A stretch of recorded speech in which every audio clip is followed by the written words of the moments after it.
想象一下你今天走进一个非常宁静的社区，结果居然发现一起超级可怕的命案。但更扯的是，被害人的尸体整个凭空消失了。哇，连尸体都不见了。对，就是完全找不到。那你想想看，没有尸体，警方到底要怎么定罪？这听起来超像那种好莱坞悬疑电影的剧本，对吧？确实，通常没有尸体在法庭上是很难打赢的。没错，但这不是电影哦，这是真实发生在美国康奈迪克州的案件。而让这起所谓的无尸命案现象大白的人，是一位只靠着碎木机里面极微小的骨头碎片，还有大概一片带有指甲油的指甲，就把凶手抓去关的华人神探。我想很多听众应该已经猜到我们今天要聊谁了。这位被大家誉为当代福尔摩斯的世界级法医专家，也就是李昌钰博士。没错，李博士在2026年3月27日因为脑瘤过世了，享受87岁。所以今天这趟深入探索呢，我们的任务就是要带大家回顾他超级传奇，但在晚年又充满争议的一生。其实这趟探索最核心的矛盾点真的非常迷人。你想一个人到底是如何从一无所有慢慢走到科学见识的神坛？他这辈子参与了超过8000件案子，可以说是彻底改变了全世界的司法体系。但同时，我们也必须正视他晚年面临的那个非常致命的伪造证据指控。我们今天在这里就是完全不预设立场，我们只让证据说话。好，那我们就来好好拆解一下这个话题。准备好跟我们一起进入犯罪现场了吗？我们先把时间倒转，回到一切的起点。你可能很难想象了，这位后来在美国法庭上呼风唤雨的科学家，他的人生开局其实根本是地狱难度。真的可以说是地狱难度。1938年的时候，李昌钰其实是出生在一个非常富裕的盐商家庭，他排行第11。等一下，所以他本来是个富二代。算是哦，但这个富裕的开局并没有维持太久，因为到了1949年那个动荡的年代，他的父亲李浩明在处理完大陆的产业之后，就搭上了非常有名的太平轮，准备要来台湾跟家人会合。对，说到太平轮，我们这次在看社群媒体讨论的时候，发现一个很令人感慨的历史连结。有网友就提到说，这艘太平轮的船东其实就是知名主持人蔡康永的父亲蔡天铎。对，这真的是一个很奇妙的历史交集。那一晚，太平轮跟另一艘货船相撞，然后沉没了，上千人丧生。李昌钰的父亲也非常不幸的在这场海难中罹难。哇，那这样他们家不就顿时失去了经济支柱？没错，就是从豪门瞬间跌落到贫困的谷底。但也因为这场悲剧，彻底改变了李昌钰的人生轨迹。他们一家迁居台湾之后，他的母亲王淑珍展现了那种超级惊人的毅力。听说他从一个养尊处优的富太太，变成要日夜操劳去帮人家打工，对不对？对呀，他甚至去当帮佣，而且他有一句非常有名的家训，他是这样告诉小孩的，他说：待人要好，做事要专心，少说话，多做事。哇，这个短短15个字，感觉真的深深影响了李昌钰后来那种死磕到底的职业道德。真的，这位单亲妈妈就是在这么拮据的情况下，奇迹式的把13个子女全部培养成了博士哦。13个博士，这真的太不可思议了。不过李昌钰那时候为了减轻家里负担，他好像是选择了去念免学费还有津贴的中央警官学校嘛。对，这其实是一个出于经济考量的务实选择了，但没想到反而意外开启了他的警察生涯，而且他很早期的那种侦探天赋，在50多年前的一个金门案件里面就已经完全展露出来了。哦，金门那个案子对不对？那时候他在物资极度缺乏的战地金门当菜鸟辅导长，结果有一天装着全连薪水的木箱竟然不见了。在那个年代偷军饷，那个是极度严重的死罪哎。对啊，而且在没有现代监视设备的战地，这根本是个死局嘛。那时候台湾警界办案其实高度依赖犯人的口供，但李昌钰那时候就已经有一种要向客观物证倾斜的科学思维了。没错没错，他当时遇到一个问题，现场根本没有指纹粉呐。结果你猜他怎么做？他竟然想到把那个写黑板的粉笔直接压碎磨成细粉，当做指纹粉来用，然后拿毛笔在木箱上慢慢刷，竟然真的给他刷出指纹了。哇塞，这招真的超聪明！他不仅刷出指纹，他还去观察那些士兵的心理反应，最后锁定了一个姓张的士官，突破他的心防，让他认罪。但最惊险的还在后面哦。怎么说？那个赃款啊，竟然被藏在一个地雷阵里面。天哪，地雷阵！对，李长玉那时候还亲自跟着嫌犯走进那个随时会爆炸的地雷阵，把钱给挖出来。这胆子也太大了吧！在完全没有资源的情况下，他等于是用这种土法炼钢的方式，实践了现代鉴识科学的基本精神嘛。是的，不过这个粉笔灰事件虽然成功破案了，但也让他深刻意识到一件事，就是当时台湾司法资源真的太匮乏了。变成说单靠这种机智和直觉，其实是走不远的，对吧？没错，这也是他人生的重大转折。他知道，如果要建立一套不会说谎的物证体系，他就必须去学最顶尖的化学跟分子生物学。这股渴望，就是他后来决定带着妻子，口袋里只装着$50，远赴美国深造的真正原因。带着$50去美国，这真的太猛了。他靠着在餐厅洗碗打工硬撑下来，最后拿到了纽约大学的生化博士学位。等于是他把实验室里那种超级高端的分子生物学直接降维打击，应用在肮脏又混乱的犯罪现场上。这就是他建立整个鉴识帝国的基石啊！1979年的时候，他接下了康乃狄克州警政厅的刑事化验室主任。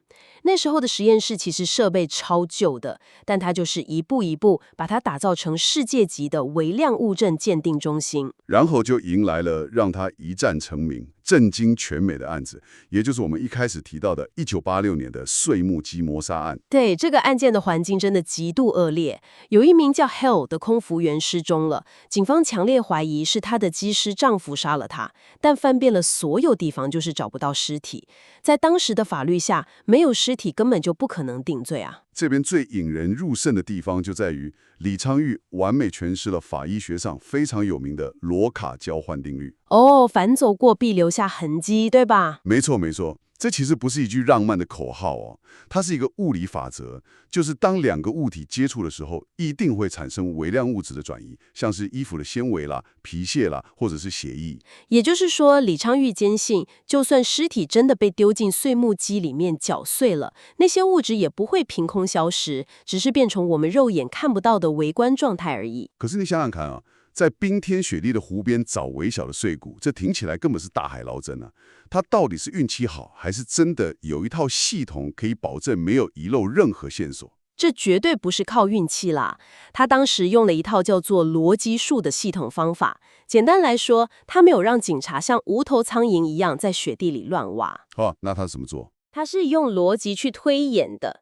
他去分析嫌犯租碎木机的时间点、当天的降雪量、水流的方向，甚至去算那个碎木机喷射出去的物理抛物线。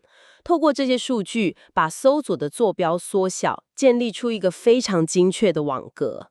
哇，等于是把一整片混乱的大自然变成可以精准计算的数学模型。哎，没错，最后他们在雪地里面过滤出了60块极细小的碎骨，2000多根头发，还有一颗牙齿片段。我还看到资料说，他们用了一种化学药剂找到了根本看不见的血迹。对，他们用了鲁米诺试剂，就是 luminol。大家看犯罪影集应该常看到，喷下去会发出蓝光的那种。对对对，关灯之后会亮起来的那个。没错，它的原理是因为血液里有血红素，血红素的铁离子会加速鲁米诺的氧化反应，然后就会发出蓝色荧光。所以就算嫌犯已经把碎木机洗得干干净净，只要还有100,000,000,000的血液残留，这个化学反应就能让他现行。就靠着这几盎司的唯物基证，他成功说服了陪审团，创下了康州历史上第一宗无尸定罪的先例。这真的完全验证了他常说的那句话：每一粒尘土都包含一个故事。也是从这个案子开始啦，李昌钰可以说是正式走上了神坛，他变成美国司法界的超级明星，后来还参与了超多历史大案，像是甘乃迪遇刺案的重启调查，还有911恐怖攻击的遗骸鉴定。不过，真正让他声名大噪，但同时也开始引发系统性反思的，应该是1995年的辛普森杀妻案吧。辛普森案，这次他身份不一样了，他不是代表警方，他是作为辩方，也就是辛普森那一边的专家证人。当时他在法庭上，手里拿着一张证据照片，对着陪审团说出那句超有名的话 "Something is wrong"， 就是有些事不对劲。对，他当时指出的破绽真的非常致命。他发现辛普森家里那双沾血的袜子，血迹是直接滴穿过袜子的两面的。等一下，滴穿两面有什么问题吗？你想正常人穿着袜子的时候，脚踝的肉是不是会挡在中间？所以如果血滴上去，只会沾染在外面那层，根本不可能直接穿透到对面那一层去。啊，对耶。除非那个袜子是平放在桌上或地上，然后有人故意把血滴上去的。没错，这就强烈暗示了证据是被人为加工过的。他这个科学质疑直接把洛杉矶警方采证的公信力给打烂了，最后也促成了辛普森的无罪释放。但这里就真的很有意思了。当他变成电视明星，甚至还主持节目，被人大家熟知的 CSI 犯罪现场原型人物之后，会不会反而对司法系统产生副作用啊？你指大众对科学证据的期待变高这件事吗？对啊，就是陪审团看了那么多电视，会不会对证据有一种不切实际的幻想？好像觉得如果现场没有指纹，没有完美的 DNA， 这个嫌犯就绝对是无罪的。你这个质疑点出了一个法学界后来非常头痛的问题，这就是所谓的 CSI 效应。李昌钰的确很成功地推广了鉴识科学，让大家都知道物证很重要。但缺点就是大家电影看太多了。对，陪审团开始期待每一场审判都要像美剧里面那样，45分钟内就有一个魔术般完美的科学证据来解决案子。但真实的犯罪现场通常是又脏又乱，证据都是残缺不全的。变成说科学权威跟表演艺术的界限开始模糊了。法庭有时候反而变成了一个依赖明星专家说故事的秀场。没错，而当大众或是整个司法系统开始把科学家当作绝对不会犯错的超级英雄，过度依赖这种权威光环的时候，危机就悄悄降临了。这也是为什么我们今天必须用很严肃的态度来检视他晚年面临的最严厉指控。这件事其实蛮沉重的。这是发生在1985年的 Everett Carr 谋杀案。当时李昌钰在法庭上作证说，案发现场浴室的一条毛巾上面有一处污渍。他声称自己做了初步的化学测试，确认那个污渍是血迹。就是因为这项证词，导致了2名当时还是青少年的嫌犯 Birch 跟 Henning 被定罪入狱，而且一关就是30年。哇，30年的青春就这样没了，这代价真的太大了。但科学会进步嘛，真相后来出现了大翻转。到了2020年，透过现代非常精密的 DNA 测试，证实了那条毛巾上的污渍根本就不是血。这项新证据直接导致这2个人的罪名被撤销。然后到了2023年，联邦法官做出了非常严厉的裁定。法官指出，当年根本没有任何书面记录或是照片可以证明李昌钰真的做过那个血液测试。所以法官判定他伪造证据嘛？是的。法官直接判定他伪造证据，康乃狄克州政府甚至为此支付了高达2520万美元的和解金来赔偿这起冤狱。2500多万美金的赔偿金，那李博士自己怎么说？他有承认吗？面对这个判决，李昌钰其实发表了很长的声明，他非常坚决地否认自己有伪造证据。他强调自己当年确实有使用一种叫做 TMB 试剂的化学反应来做测试。TMB 试剂，那为什么后来验不出来？这里我们必须客观地从科学机制来看 ，TMB 试剂是一种初步的筛检测试，它只要碰到血液里的过氧化物酶就会变色。但重点来了。它不是绝对专一的。也就是说，除了血液之外，如果碰到铁锈，甚至某些蔬菜像是辣根，它也有可能会产生类似的变色反应。哦，所以说，在1985年那个 DNA 检测还不普及的年代，这种初步测试只能代表这怀疑是血，而不能100%确认这就是血喽。没错。而李博士的说法是，经过了20多年，毛巾上的生物样本早就降解坏掉了，所以后来的 DNA 当然测不到血液。他还特别强调自己完全没有动机去伪造这种证据。所以到底真相是什么？其实成了一个罗生门。但身为听众的你可能会想，哦，连世界最顶级的神探都会陷入这样的风暴，我们到底还能相信司法科学吗？这引出了一个非常重要的问题。我们在这里绝对严守不站队的原则，不去猜测个人的动机。但这起巨大的争议，其实揭露了现代司法系统非常脆弱的一面。脆弱的一面，是指系统本身的盲点吗？对，这完全是系统性盲点的教科书案例。你想想，这个冤狱最大的问题在哪？在于法庭为什么会接受一项没有任何书面实验室记录的口头证词？